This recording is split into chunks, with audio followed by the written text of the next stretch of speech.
We are here at the Temple of Seti in Luxor, Egypt, and we've been exploring this one. It's one of the smaller temples here in Luxor,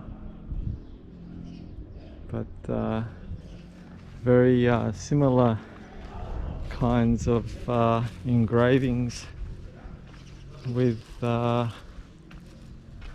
there seem to be repeating patterns of similar engravings, such as, for example, that's the Hathor there, and then there's like an offering of some kind of looks like something in the hand that would be in a cup that is hot, and another like that looks like an oil.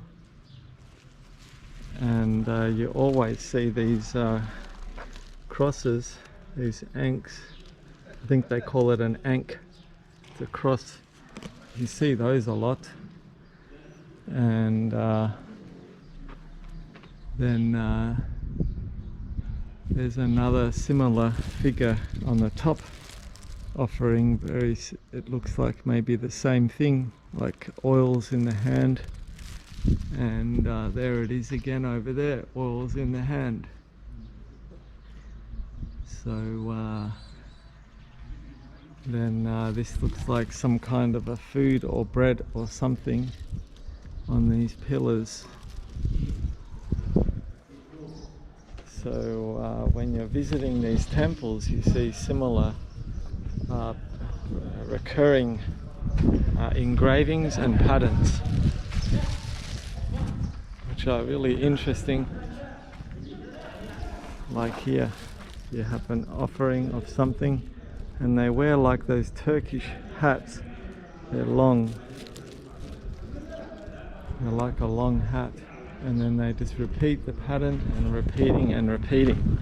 So that's very interesting about these temples. That's what you see in the engravings. Different temples might have a different kind of a theme, and then there are patterns that repeat, repeating patterns, different patterns to each temple. This one is actually a temple as opposed to a tomb. It hasn't been described as being a tomb. This one's described as being a temple. But I believe, regardless of how accurate anthropologists make assessment, I think it was just so long ago that it's hard to determine exactly what things were, because we're making assessments based on our current points of view, which may actually be very different to the actual point of view. So there we see a repeating pattern of some kind of a bird, and there it is again, and then there it is again, and then some kind of a flower again and again. So whether they have them as some kind of a feature or some kind of a code that then they repeat and repeat and repeat, and it has some kind of effect on your consciousness or something, I don't really know exactly, but I would assume that that these artworks were for the effect that it gives the perceiver, the person that is seeing it, because it's visual, it's very visual, so it's for the mind, and then it's repeating, so that is like some kind of a repetitive perception that you see it, and it has an effect on your consciousness. And each temples and things have different purposes and based on the different artwork. So it wasn't like a machine where you create circuits and it has an effect, because machines don't, you create a machine and it just does what it does. But these are visual, so it requires a perceiver. You see it and then you experience, and different places have different experiences to those Temples and those people that were going to those places here in ancient Egypt. So that's just my take. It's very interesting, and different temples, different tombs have different features and always in repeating patterns, and the purpose of them was definitely to have an effect on our consciousness, because they're visual, they're artworks. So it's fascinating. I love it.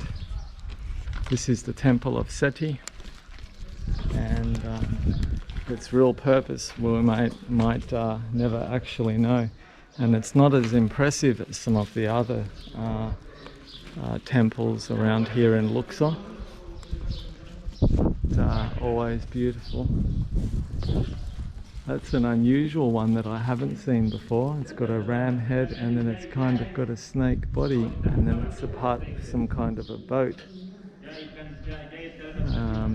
So they definitely had boats. They definitely used water as a mode of transport. And then we have Anubis here. Anubis, or Set with the long ears. And Hathor with the bird head. And then the ram head. So yeah, we know that they were sophisticated. It was a very long time ago. It's fascinating. We'll never truly know, but this it certainly can invoke our imagination and sense of wonder and curiosity, and just maybe we will have dreams. Maybe we'll dream and we'll know something and gain some insight, but I love it. You should definitely come to Egypt and see for yourself. Watching a video is not enough. You have to come here, you have to see and touch and experience it. The metaverse and visual is not the same if you want to really experience and you love the subject of anthropology. It's really cool.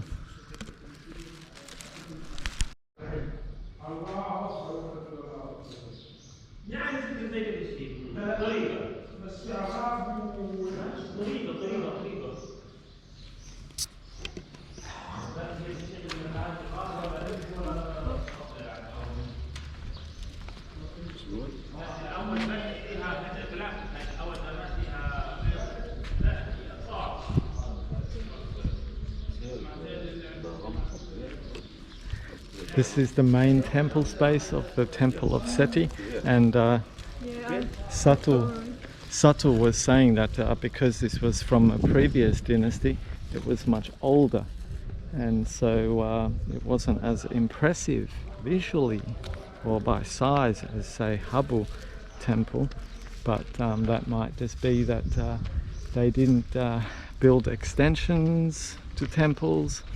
They would finish one and they would then move to build another one and make bigger, because the other temples like Habu are much more visually impressive and larger. But there may be a reason for that as well. We could only speculate, but lovely to be here anyways. Now we're on the way to a temple called Hatshepsut. I think that's how I pronounce it, but this is probably one of the visually more impressive temples, so let's see.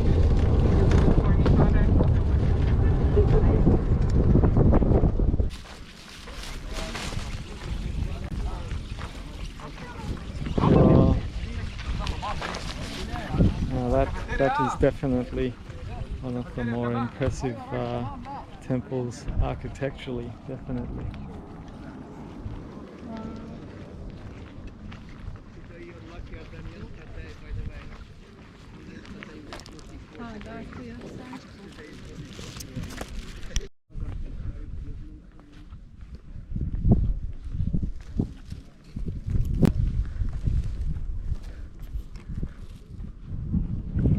Wow, that is really impressive, huh?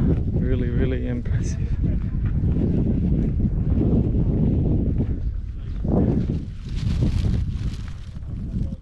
Let's go.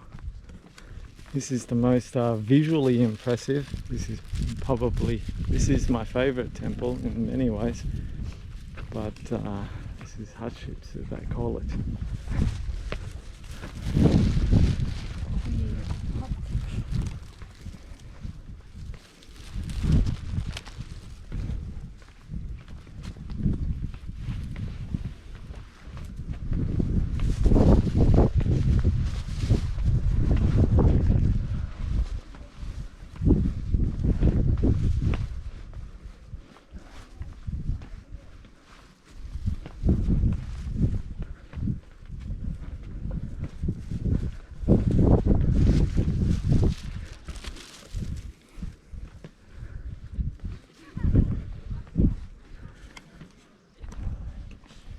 This really is a very impressive space, especially because from up here you have pretty much the whole view of Luxor.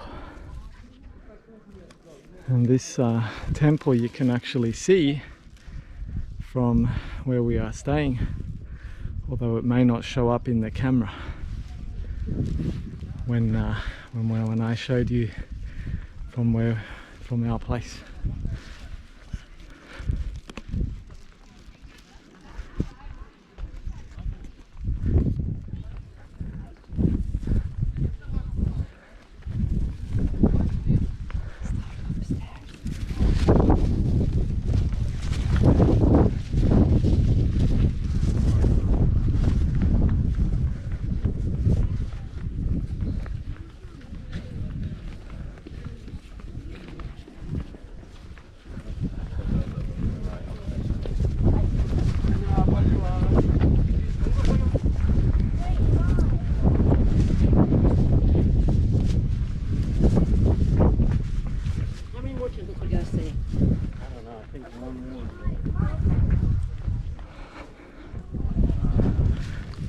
What you don't want to do when you come to Egypt is just do some kind of marathon run of seeing temples. You want to experience each one like how you watch a movie. Give yourself the mindfulness to actually appreciate it. Saying you. And you. No.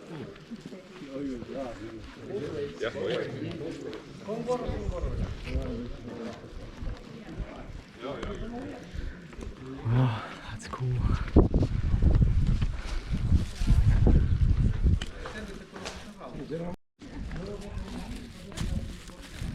Okay, that's our last temple that we're going to see, possibly in Egypt. So yeah, this is a nice one to finish on, the Hatshepsut temple. So yeah, really happy, amazing. Coming to Egypt really is a once in a lifetime opportunity, so we wanted to really make the most of it. So yeah, we head off from here tomorrow and go on to explore another side of Egypt, where we go to see, maybe go do some swimming and the ocean or lake or whatever it is. So we're going to head there and we catch the bus, so that'll be an adventure. It'll be fun.